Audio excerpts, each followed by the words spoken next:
और एनएचएम कर्मचारियों को बर्खास्त करने की जो बात है, प्रशासनिक दबाव अलग तरीके से बनाए जाते हैं। उनमें से एक तरीका कभी कभी ये भी अपनाया जाता है कि अगर हड़ताल नहीं टूटती है तो नई भर्ती की प्रक्रिया भी चालू की जा सकती है, पर वहाँ तक बात नहीं पहुँचनी चाहिए कई कारणों से। एक, जो लोग इतने सालों से काम कर रहे हैं उनको नियमित करने की बात पे हमको विचार करना चाहिए, और जो उनकी मांगे हैं जिसकी सहमति हो गई है, ऐसा बताया गया 5-10 में से 5 मांगों पे सैद्धांतिक सहमति है, उनको घोषित कर देना चाहिए और उनको समझा के बोलना चाहिए कि भाई आप काम पे आओ। आखिर वो शासन के, पब्लिक के पैसे जो शासन के पास जाते हैं आम नागरिकों की देखरेख के लिए, उसकी वो एक कड़ी है। तो दोनों तरफ मनमानी वैसी नहीं होनी चाहिए कि हम तो स्ट्राइक ही करेंगे। जायज स्ट्राइक एक तरीका है, एक अधिकार भी है, प्रजातांत्रिक अधिकार है, एक सीमा के अंदर वो होता है और शायद होना भी चाहिए। और शासन ऐसा रुख अपना ले कि हम इनसे बात करके हम मना ही नहीं पा रहे हैं।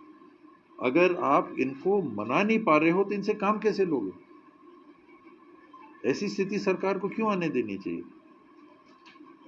जो आपके अधीन ही कहना चाहिए, प्रशासनिक अमले के हिस्से बन के पब्लिक के देखभाल के लिए आपको पब्लिक के पैसे वेतन के रूप में उपलब्ध कराए जाते हैं, और अधिकारियों से लेकर जनप्रतिनिधियों की जवाबदारी रहती है कि व्यवस्था को नियंत्रित करके निरंतर चलने की स्थिति को बना के रखें। वैसे में ये स्थिति तो आनी ही नहीं चाहिए कि हम हटा देंगे। पहला काम क्या होगा अगर आप हटाओगे?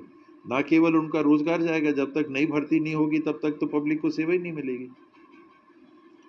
दूसरा कि हम हमेशा हड़ताल में रहेंगे तो भी पब्लिक को सेवा नहीं मिलेगी। तो दोनों चीज उचित नहीं।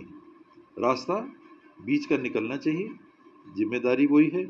एनएचएम के कर्मचारियों से भी, नागरिकों की ओर से मैं तो यही अपील करूंगा कि विचार करें अपने मांगों का, उनकी स्वीकारोक्ति के लिए पहल करें। और हड़ताल खत्म नहीं होती कभी, आप स्थगित कर सकते हैं, काम पे आइए, फिर उस बात को आगे ले जाइए। सरकार भी उनकी बातों को माने और जिन बातों पे सहमति बनी है शुरुआत वहाँ से हो, उनकी घोषणा कर दे। मैं पहले काम पे आओ फिर हम करेंगे, तो पहले करिए फिर हम हड़ताल तोड़ेंगे। ये ईगो जो बीच में आ जाता है, ईगो जैसी स्थिति आ जाती है, इससे बचना चाहिए क्योंकि नुकसान पब्लिक का होगा।